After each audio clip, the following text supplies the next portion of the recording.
Nos âmes sont libres, elles vont, elles viennent, elles voyagent et on peut communiquer avec elles. Salut, c'est Jamila Médium, je suis médium depuis à peu près 25 ans et en 25 ans j'en ai appris des choses sur les âmes, je vais vous raconter tout ça. Qu'est-ce que je veux vous dire par libre? Eh bien au fil des ans je me suis rendu compte qu'en fait les âmes pouvaient assez facilement se détacher du corps pour communiquer en fait tout simplement. Je m'en suis rendu compte lorsque j'ai communiqué la première fois avec l'âme d'une personne qui était dans le coma. Je raconte l'histoire dans la vidéo qui s'appelle, je sais plus, bon en tout cas il y a le terme féminicide à l'intérieur. Vous pouvez la retrouver si vous voulez. Il y avait une fille qui était dans le coma et qui était donc venue me voir. Donc à ce moment-là, pour la première fois de ma vie, j'avais discuté avec une âme qui était dans le coma, mais c'est pas la seule fois en fait que j'ai discuté avec une âme. Depuis, j'ai pu expérimenter le fait de discuter avec une âme d'une personne qui était atteinte d'Alzheimer. J'ai pu expérimenter le fait de communiquer avec l'âme de personnes qui étaient endormies, oui parfois juste endormies, ou sous anesthésie générale. En fait, notre âme, elle a une vie propre à elle. Et parfois elle peut avoir des choses à dire ou des choses à partager, notamment pendant le sommeil. Je vais vous raconter justement une petite anecdote pour vous poser un peu le décor. Donc une fois, à ce moment-là j'étais encore reporter, je travaillais en horaire décalé et du coup il devait être à peu près 11h du matin, mais moi j'étais encore allongée, j'étais pas tout à fait réveillée, vous voyez, j'étais encore un peu dans le pâté quoi, le moment entre la fin du sommeil et le réveil.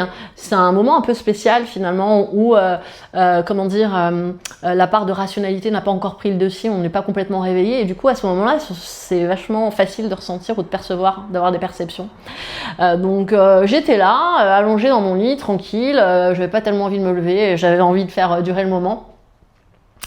Et alors que je suis là en train de rêvasser là, pas bien réveillée, je vois quoi? Je vois une de mes sœurs qui est suspendue comme ça au-dessus de moi et qui flotte. Elle est magnifique. Alors franchement, j'ai jamais vu aussi belle avec un aussi beau teint et tout.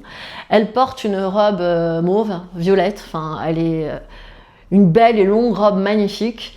Je crois, mais je suis plus sûre à 100%, mais je crois que elle avait une sorte de fil, effectivement. Alors je sais pas si ensuite c'est mon cerveau qui a créé ça, mais je crois qu'elle avait une sorte de fil doré. Et ma sœur est en train de flotter au-dessus de moi et elle me regarde avec un amour, mais un amour comme j'ai jamais vu quoi. Donc moi aussi je la regarde et je suis un peu éblouie, c'est comme si, vous savez, c'est comme s'il y avait aussi de la lumière autour d'elle, vous savez, comme quand on voit un ange dans un film et qui émane de l'amour et du coup il rayonne quoi. Et du coup ma sœur c'était ça, je la voyais au-dessus de moi. Et puis hop, je sors un petit peu de cette phase, un petit peu de, je sais pas, de transe ou de rêve, mais je me dis non, j'étais pas complètement endormie, donc c'est quand même chelou et je suis prise de panique. Je suis absolument prise de panique, je me dis, si ma sœur est venue me voir, c'est qu'elle est morte, quoi. C'est sûr, elle est morte. Comment sinon il est-il possible qu'elle flotte comme ça au-dessus de moi? Et en fait, cette sœur-là, bon, à ce moment-là, je n'entretenais pas de très bon rapport avec elle. Et du coup, en fait, je lui parle pas trop, puis je sais pas trop exactement ce qu'elle fait, quoi. Bon, je sais ce qu'elle fait dans la vie, évidemment, etc. Mais je ne sais pas précisément ce qu'elle fait. À cette heure-là de la journée, ce jour-là.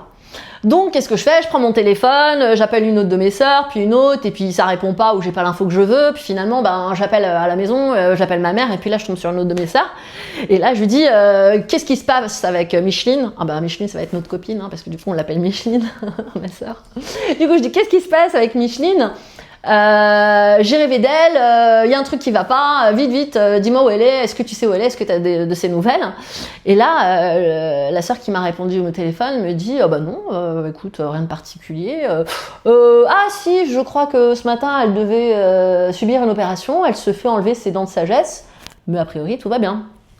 Hein, quoi? Elle fait une opération, donc moi je dirais, ok, est-ce que tu peux l'appeler s'il te plaît, est-ce que tu peux vérifier que tout va bien, je le sens pas trop, j'ai peur, appelle-la.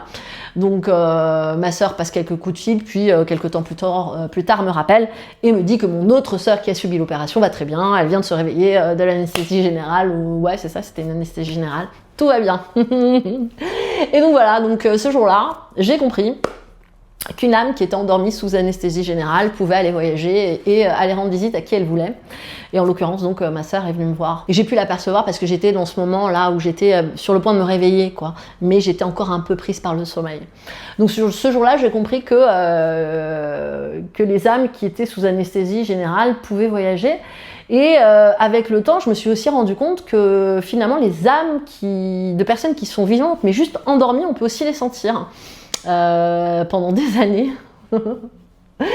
des années, j'ai un ex qui me lâchait pas en fait, qui à chaque fois que j'étais au lit avec mon mari, il était là pendant les premiers temps, il était là pointé au milieu de nous deux. Et c'était assez perturbant. Donc lui, il venait dans son sommeil et je pense sincèrement qu'il ne s'en rendait même pas compte. Enfin, je pense que lui, il se rend pas compte qu'il était là. Et ça a mis un moment avant qu'il parte. Alors plusieurs fois, je lui ai dit gentiment Michelin. Donc lui, on va l'appeler Michelin. Pendant plusieurs années, je lui ai dit Michelin, je t'aime beaucoup, mais s'il te plaît, est-ce que tu peux rentrer chez toi? Tu n'as rien à faire ici. Et je sais, non, mais souvent quand je parle, je me dis, j'ai l'impression que c'est la 4e dimension, mais oui, c'est quand même ce que j'ai vécu. Donc j'ai eu ça et j'ai pas eu que ça. Je me suis aussi rendu compte que je pouvais communiquer avec les personnes qui sont atteintes de la maladie d'Alzheimer. La première fois que ça m'est arrivé, j'étais en Martinique chez mon meilleur ami et sa maman est atteinte de la maladie d'Alzheimer et du coup on passait nous tous une très bonne soirée tous ensemble avec sa famille à lui et du coup il y avait sa maman qui était un peu à l'écart toute seule parce que c'était une maman qui était atteinte de la maladie et qui pouvait plus tellement communiquer avec le reste de la famille, donc elle était assise là parmi nous mais un peu à part parce qu'elle pouvait pas participer. Et je me rappelle, alors qu'on passait notre soirée tranquillement, je la regarde et à un moment donné, en fait, je me rends compte que même si elle a l'air comme ça, si on la regarde, elle a l'air vide, il se passe rien, au-dessus, en fait, il y avait son âme. Et son âme n'était pas seule. C'est-à-dire qu'en fait, il y avait aussi son mari défunt qui était là, et je les voyais communiquer ensemble, et ils étaient dans une joie, quoi. C'était trop beau à voir. Elle, quand on regardait son corps, c'était ça. Voilà. Et en fait, moi, quand je regardais au-dessus, je voyais son âme qui discutait avec son mari défunt. Et j'ai compris qu'en fait, il l'attendait. Et cette maman, elle discutait avec lui, ils étaient heureux, ils partageaient des choses, quoi. Et ils faisaient leur vie d'âme, quoi. C'était dingue. Et lui, il descendait spécialement pour ça. Et j'ai trouvé ça trop mignon. Il attendait qu'elle soit prête. Il attendait qu'elle soit prête à monter pour l'accueillir. Et en attendant, il venait lui rendre visite quand elle avait ses absences. Alzheimer, j'ai pu aussi le confirmer récemment parce que j'ai eu une consultante il n'y a pas longtemps qui a beaucoup donné à sa maman, énormément. Bon, elle ne me l'a pas annoncé d'emblée, donc c'est moi au début qui lui ai dit un peu ce que je ressentais sur son état. Elle était vraiment à bout, la pauvre.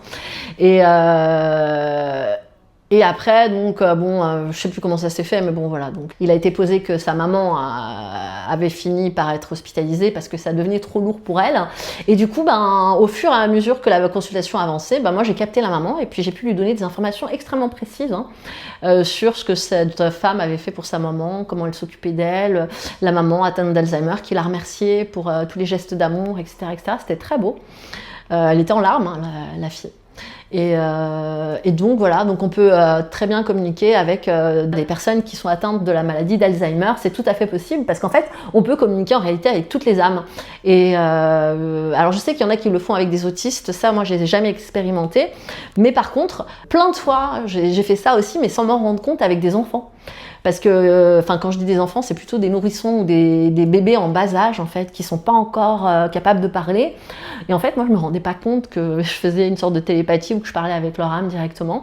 Mais il y a plein de fois où, je sais pas, je suis intervenue, j'ai fait un petit truc, je l'ai redressé de telle manière. Il y a plein de fois où, en fait, j'ai su des choses tout simplement parce qu'en fait, je captais l'âme de l'enfant, du bébé, et que du coup, je pouvais comprendre, en fait, ce dont avait besoin ce bébé. Ça m'est arrivé aussi de ressentir évidemment des choses pour les animaux aussi qui peuvent pas non plus s'exprimer. Donc tout ça pour vous dire que notre âme elle est libre et que en fait elle communique, elle voyage. Pendant notre sommeil, on peut aller voir des gens qu'on aime, on peut aller discuter avec un ancien pote, on peut faire plein de choses. Et du coup le médium, il peut parler avec une âme, l'âme d'une personne dans le coma, un bébé. Avec quelqu'un qui a la maladie d'Alzheimer, notre âme est libre, elle voyage, elle peut communiquer et elle peut délivrer des informations. Et l'âme, c'est une conscience et on peut bien discuter avec elle quand elle est en vie et quand le corps n'est plus là. Voilà pour ce petit partage d'expérience. Je vous embrasse. Ciao.